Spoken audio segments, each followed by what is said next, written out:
Sir, ప్రస్తుతం Andhra Pradesh CS Neerabh Kumar Prasad గారు ఆయన పదవీ కాలం ఈ నెలాఖరుతో ముగియడంతో ఆయన పదవీ కాలాన్ని పొడిగించండి అంటూ చంద్రబాబు గారు కేంద్రాన్ని కోరడం, కేంద్రం కూడా అంగీకరించి ఉత్తర్వులు జారీ చేయడం జరిగింది. నీరబ్ కుమార్ ప్రసాద్ గారు ఇంకొక 6 నెలలు ఆంధ్రప్రదేశ్ సీఎస్గా బాధ్యతలు చేపట్టే అవకాశం ఉందా అంటే ఏం చెప్తారు? బాబు కోరాడు, మోడీ ఇచ్చాడు, పాప ఏడ్చిందా?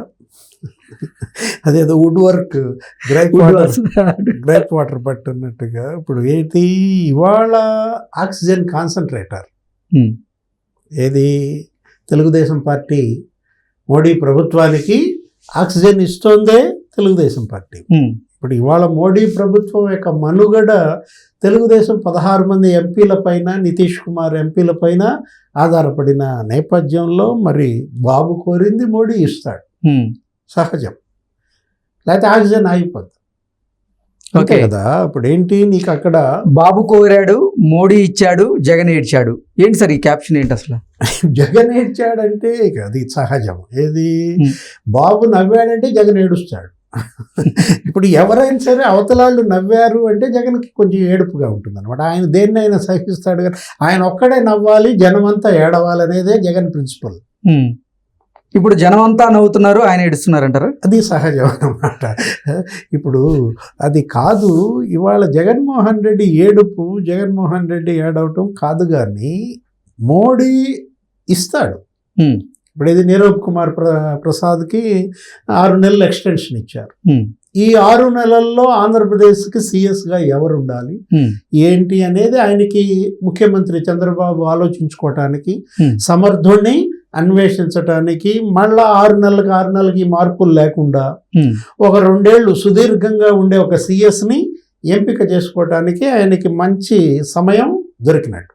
6 మంత్స్ నీరబ్ కుమార్ ప్రసాద్ కనుక ఉన్నట్లయితే ఆయన సిన్సియరే కాబట్టి ఇప్పుడు ఆయనే కాదు, నీకు ఇప్పుడు ఇంటెలిజెన్స్ చీఫ్గా మహేష్ చంద్ర లడ్డా కూడా వస్తున్నాడు. అది బాబు కోరాడు, మోడీ ఇచ్చాడు. జగన్ ఏడుస్తున్నాడా? జగన్ ఏడుస్తున్నాడా అని కావాలా? ఏది లడ్డా బాధ్యతలు తీసుకున్న దగ్గర నుంచి ఏడిపీయటం బిగిన అవుద్ది. ఇప్పుడు సిటీ పోలీస్ కమిషనర్గా విశాఖలో ఉన్నప్పుడే కోడికత్తి కేసు. మరి ఇప్పుడు ఆయన కనుక ఇంటెలిజెన్స్ చీఫ్ అయితే ఇంకేం దొరుకుతుందో చూడాలి.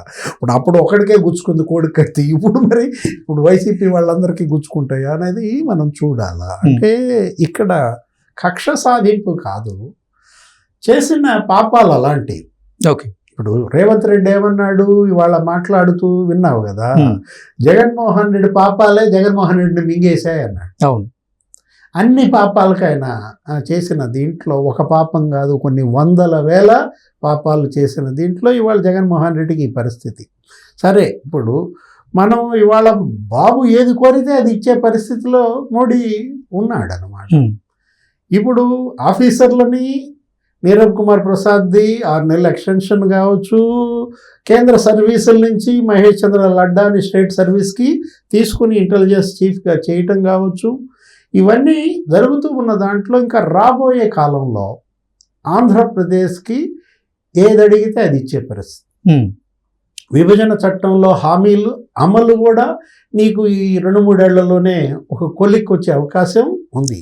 ఈరోజు కూడా తెలంగాణ గవర్నర్ ఆంధ్రప్రదేశ్ వెళ్ళి అక్కడ సీఎం చంద్రబాబు ఇంటికి వెళ్ళారు.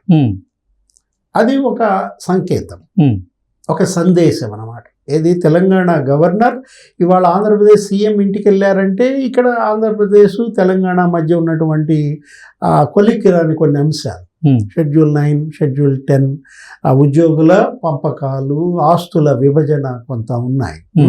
వాటన్నిటికీ కూడా కొంత కొలిక్కి వచ్చే అవకాశం ఉంది. ఏపీ భవన్ ఢిల్లీలోది కూడా ఒక కొలిక్కి వచ్చేసింది. ఆంధ్రప్రదేశ్కి ఎంత, తెలంగాణకి ఎంత అనేది ఇద్దరు సీఎస్లు కూడా ఏకాభిప్రాయానికి వచ్చి కేంద్రానికి తెలియజేసిన దీంట్లో ఆ సమస్య పరిష్కారం అయిపోయినప్పుడు అన్ని సమస్యల పరిష్కారం కూడా మనం ఈ 2-3 ఏళ్లలోనే జరుగుతుంది. అంటే ఈ 5 ఏళ్ళు కీలకం, ఏది అటు ఆంధ్రప్రదేశ్కి ఇటు తెలంగాణకు కూడా.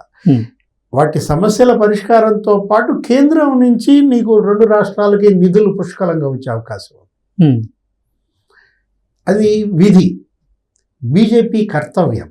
ఒకటి, తెలంగాణకి ఎందుకు వస్తాయండి నిధులు అంటాం, తెలంగాణలో ఇవాళ 8 మంది ఎంపీలను గెలిపించారు అవును. బీజేపీ. అంటే ఇక బీజేపీ తెలంగాణలో సింహాసనంకి దగ్గర అవుతారు. ఉమ్, రాబోయే ఎలక్షన్లో బీజేపీ సీఎం కుర్చీయే లక్ష్యం. ఉమ్, మనం చూసాం కిషన్ రెడ్డి, ఆ తర్వాత ఇంకా బీజేపీ ఇతర నాయకుల కామెంట్స్ కూడా. ఉమ్, 8 మంది ఎమ్మెల్యేలు 4 నెలల్లో 8 మంది ఎంపీలు అయిపోయారు. ఉమ్, 8 మంది ఎంపీలు అంటే 8 ఏళ్ళు 56 ఎమ్మెల్యేలు. ఉమ్. ఇంకో మరి 10 మంది 4 వస్తే ఏళ్లలో అధికారాన్ని కైవసం చేసుకోబోతున్నారు. 4 ఏళ్లలో మరి 88 మంది ఎమ్మెల్యేలు అవుతారు అన్నాడు. ఉమ్, రాబోయే 4 ఏళ్లలో ఈ 8 మంది ఎంపీలు 88 మంది ఎమ్మెల్యేలను చేసుకుంటామన్న ధీమా బీజేపీలో ఉందంటే, కేంద్రంలో ఉన్న మోడీ ప్రభుత్వం కూడా రాబోయే 5 ఏళ్లలో తెలంగాణకు అంత నిధులు కూడా ఇచ్చే అవకాశం ఉంది. రేవంత్ రెడ్డి వాళ్ళ మధ్య కూడా అంత సత్సంబంధాలే నడుస్తున్నాయి, అటు కాంగ్రెస్ ఇటు బీజేపీ అయినా కూడా. ఉమ్, అట్లాగే ఆంధ్రప్రదేశ్ కూడా సమృద్ధిగా నిధులు వస్తాయి. ఉమ్. ఎందుకంటే చంద్రబాబు ఎంపీల NDA బలం మీదే. ఎన్డీఏ కూటమిలో అసలు చంద్రబాబు గారే క్రియాశీలకంగా వ్యవహరిస్తున్నటువంటి నేపథ్యంలో ఇక మొత్తం తప్పదు. అన్ని సమస్యలు పరిష్కారం అయిపోయే అవకాశాలు, నిధులు పుష్కలంగా వచ్చే ఇది. 1 ఆర్థిక లోటు నుంచి ఆంధ్రప్రదేశ్ గట్టెక్కాల. ఉమ్, 2 పోలవరం కంప్లీట్ అవ్వాలా. 3 అమరావతి రాజధాని నిర్మాణం శరవేగంగా పరుగులు తీయించాలా. ఉమ్, ఇప్పుడు 130 సంస్థలు అమరావతి రావాలి. ఉమ్, గతంలో భూములు ఇచ్చిన సంస్థలు అమరావతిలో ఆగినాయి. ఉమ్, ఒక 3-4 సంస్థలే అక్కడికి వచ్చి ఆ డబ్బులు కట్టడం జరిగింది. దానిపైనే మొన్న కూడా చర్చలు జరిపిన దాంట్లో అనేక సంస్థలు వాళ్ళ భూములు చూసుకోవడానికి రావడము, వాళ్ళ ఫైల్స్ కదులుతున్నాయి. ఉమ్, ఇంకా డబ్బు కట్టణాలు కూడా కడుతున్నారు. కేంద్ర ప్రభుత్వ సంస్థలు ఆర్బీఐ, నాబార్డు, ఎస్బీఐ ఇవన్నీ కూడా ఇక్కడ గనక కార్యాలయాలు పెడితే, ఎక్కడ రాజధాని అమరావతిలో ఉమ్, నీకు 65,000 మందికి ఉపాధి వస్తుంది ఉమ్, ప్రత్యక్షంగా. పరోక్షంగా నీకు 2 లక్షల మందికి ఉపాధి వస్తుంది. అమరావతి ఆ ఏరియాలో ఆ టూరిజం కానీ, లేకపోతే హోటల్స్ కానీ, ఈ డ్రైవర్స్, ఈ ట్రాన్స్పోర్టు వెహికల్స్ ఎంగేజ్ అయిపోతారు. ఉమ్, అదే కాదు, ఇప్పుడు ఐటీ సంస్థలు కూడా వచ్చే అవకాశం ఉందన్నమాట పెద్ద ఎత్తున. ఉమ్, ఇప్పుడు అటు మోడీ ఇటు బాబు అప్పట్లో 2014-19 మధ్య మొదటి 3.5 ఏళ్ళు ఎలా అయితే ఆంధ్రప్రదేశ్కి పెట్టుబడులు వచ్చాయి, ఉమ్, పరిశ్రమలు వచ్చాయి, ఉపాధి పెద్ద ఎత్తున జరిగింది. 10 లక్షల మందికి ఉపాధి ఏర్పడింది.